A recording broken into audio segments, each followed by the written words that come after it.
और एक और बड़ी खबर कन्नौज से आ रही है। यहाँ पर हाईवे पार करते वक्त कार से स्कूटी टकरा गई। ये बड़ी खबर आपको बता रहे, हादसे में एक युवक की मौत हो गई जबकि एक युवक गंभीर रूप से घायल हुआ है। आक्रोशित ग्रामीणों ने NH 34 पर जाम भी लगा दिया है। जाम की सूचना पर SDM CO मौके पर पहुंचे।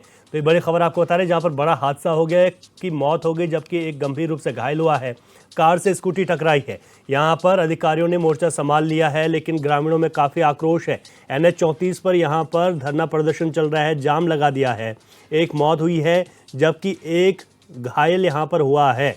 तो यहां पर NH पर जहां पर यह हादसा हुआ, NH 34 पर ग्रामीणों ने यहां पर जाम लगा दिया, सड़क पर बैठ गए हैं। अब जाम की जब सूचना मिली तो SDM और CO मौके पर है, समझा बुझाने का प्रयास जारी है। यहाँ पे दो स्कूटी सवार जो जा रहे थे और एक तेज रफ्तार कार उन्हें बचाने के चक्कर में एक्सीडेंट हुआ है। तो स्कूटी सवार एक घायल हो गया, एक की तुरंत मौत हो गई है और जो गाड़ी वाले हैं उनको पुलिस पकड़ के ले गई। यहाँ पे ग्रामीणों ने ये मांग की है कि ये हाईवे के कट को बंद किया जाए।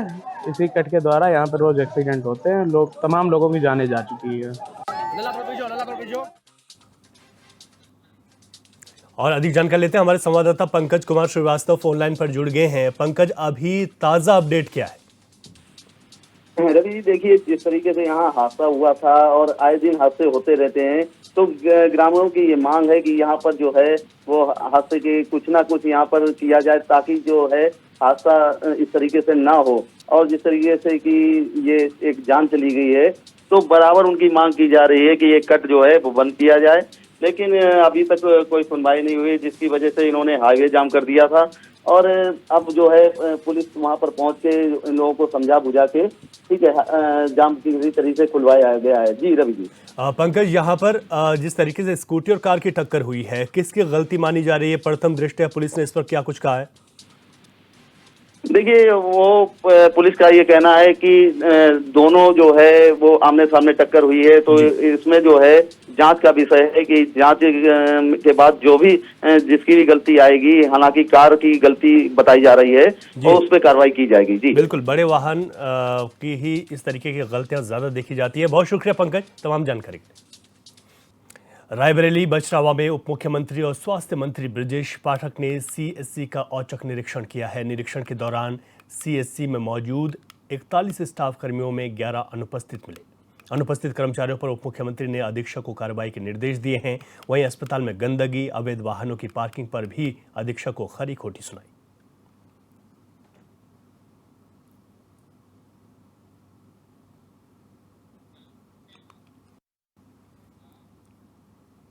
मिर्जापुर में वाराणसी शक्तिनगर मार्ग पर टोल प्लाजा की अनियमितता को लेकर केंद्र राज्य मंत्री अनुप्रिया पटेल के आरोपों को योगी सरकार के मंत्री नंद गोपाल गुप्ता नंदी ने तथ्यहीन बताया है। नंदी ने कहा कि संबंधित मामले में कहीं भी अनधिकृत टोल वसूली नहीं की जा रही है। दरअसल अनुप्रिया पटेल ने टोल प्लाजा के संबंध में CM योगी को बीते 12 जुलाई को पत्र भेजा था, जिसमें उन्होंने वाराणसी शक्तिनगर मार्ग स्थित टोल प्लाजा नियम संगत नहीं होने का आरोप लगाया था और नारायणपुर समेत अहरौरा में स्थित 2 टोल प्लाजा में से एक को हटाने का आग्रह किया था। इसी पत्र को लेकर मंत्री नंद गोपाल नंदी ने जवाब दिया है कि वाराणसी शक्तिनगर मार्ग पर पहले से 3 स्थानों यथा फतेहपुर, लोढ़ी और मालोघाट पर निर्धारित मानकों के अनुरूप टोल प्लाजा स्थित है।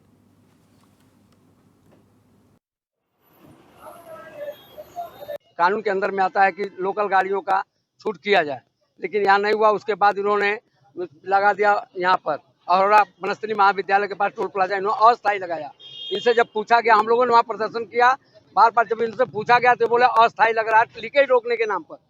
जब हमने बोला ठीक है, लीकेज जब बंद हुआ परसोदा पर, जब टोल प्लाजा आपका परसोदा के दूसरी माती HN7 पर जो नेशनल हाईवे है उसकी दूरी 10 किलोमीटर है और यहाँ से वनस्थली महाविद्यालय का फतेहपुर से 22 किलोमीटर है। इतने रेंज पर जब आपने 2-2, 3-3 टोल प्लाजे लगा रखे हैं तो किसान यहाँ के, मजदूर यहाँ के, जो कार्यकर्ता क्या करेंगे? देखिए, ये अस्थाई है। हम लोग अगर यहाँ टोल लेते हैं तो फतेहपुर वाले नहीं लेते और फतेहपुर लेते हैं तो यहाँ नहीं लेते। तो ये लीकेज की वजह से परसौदा अलग है, वो NH का टोल है और ये स्टेट हाईवे। वो NH है, ये स्टेट है, दोनों अलग है। के कथित पेशाब कांड के पीड़ित ने समाज कल्याण मंत्री असीम अरुण से मुलाकात कर पीड़ित परिवार को हर संभव मदद का भरोसा दिया है। दरअसल बीते दिनों दलित युवक को जबरन पेशाब पिलाने का मामला सामने आया था, जिसका सीएम योगी ने संज्ञान लिया था। वहीं ग्रामीणों ने इस घटना को मनगढ़ंत बताया है, जिस पर मंत्री ने कहा कि पूरा मामला अब पुलिस और न्यायालय के बीच है। पुलिस पूरी निष्पक्षता के साथ मामले को जांच करेगी और जो सही होगा उसी के हिसाब से आगे की कार्रवाई होगी।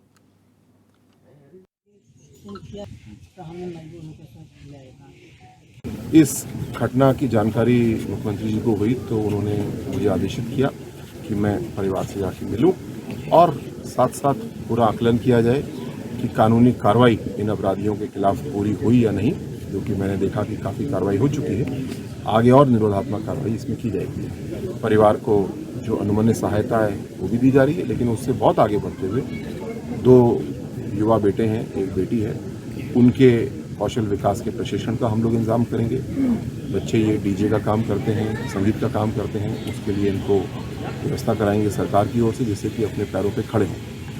ये घृणित अपराध तो दोबारा नहीं होना चाहिए, इसके लिए पुलिस अपना काम कर रही है। लेकिन इस परिवार को और ऐसे समस्त परिवार जो किसी भी हालत में कमजोर स्थिति में है, उनको ताकत से सपा पूर्व प्रत्याशी और पूर्व विधायक गुड्डू पंडित की पत्नी अर्चना पांडा पर जानलेवा हमले का मामला सामने आया है। उन्होंने गुड्डू पंडित की पहली पत्नी के बेटे पर हमले का आरोप लगाया है। सोशल मीडिया पर लाइव आकर उन्होंने अपनी जान को भी खतरा बताया, साथ ही कार्रवाई की मांग की है। वहीं देर शाम पुलिस ने उनकी तहरीर पर सार्थक समेत अन्य के खिलाफ रिपोर्ट दर्ज कर ली।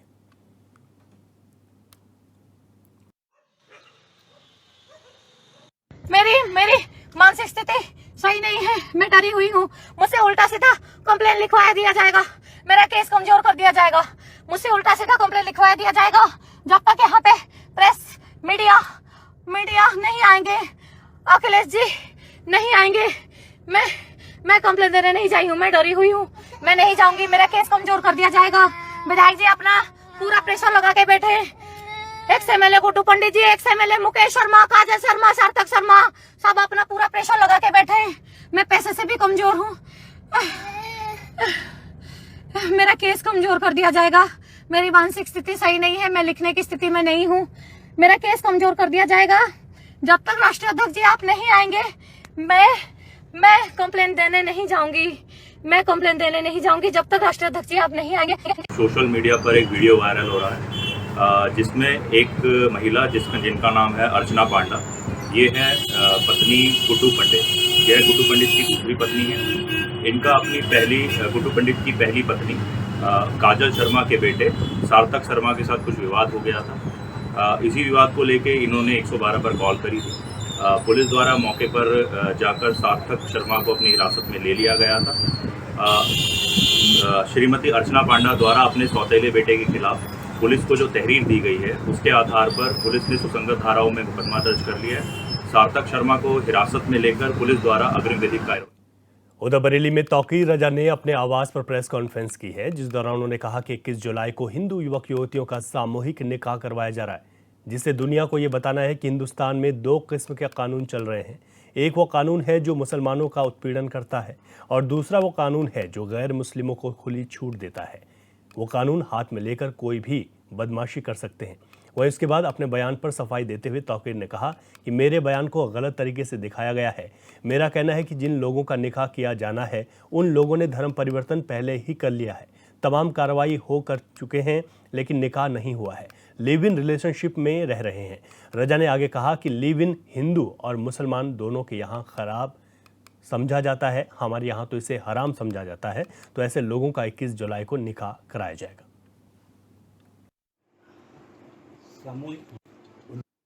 जिन लोगों का निकाह किया जाना है उन लोगों ने अपना धर्म परिवर्तन पहले कर लिया है, तमाम कार्रवाई अपनी वो कर चुके हैं, लेकिन निकाह नहीं हुआ है, लिव इन में रह रहे हैं। और लिव इन मैं समझता हूँ कि हिंदू और मुसलमान दोनों लोगों के यहाँ खराब समझा जाता है, हमारे यहाँ कतई उसे हराम समझा जाता है। तो ऐसे लोगों का 21 तारीख को इज्तिमाई निकाह कराया जाएगा। इसके लिए हमने परमिशन मांगी हुई है, परमिशन अभी हमें नहीं मिली है, लेकिन मैं ये समझता हूं कि सामूहिक विवाह के कार्यक्रम सभी लोग करते रहे हैं, किए जाते हैं, मुझे परमिशन देने में इस कदर गुरेज क्यों किया जा रहा है, इस कदर एहतियातें क्यों रखी जा रही है, ये मेरी समझ में। चंदौली में शासन के निर्देश पर परिवहन विभाग की ओर से डग्गामार वाहनों के खिलाफ अभियान चलाया जाएगा। शासनादेश के बाद अब 15 से अधिक सवारी वाहनों पर कार्रवाई हो चुकी है। अब तक 6 लाख से अधिक का जुर्माना वसूला गया है। परमिट नियमों का उल्लंघन करने वाले 3 बसों का ARTO डॉक्टर सर्वेश गौतम ने चालान किया है।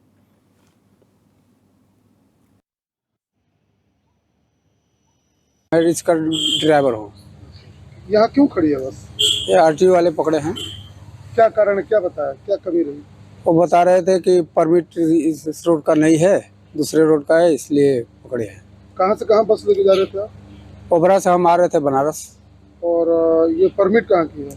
परमिट रसड़ा के है। किस जिले में पड़ता है ये? बलिया जिले में। तो ये गलत है या सही है? मतलब परमिट कहीं और का लेके कहीं और जा रहे थे? ये तो गलत है।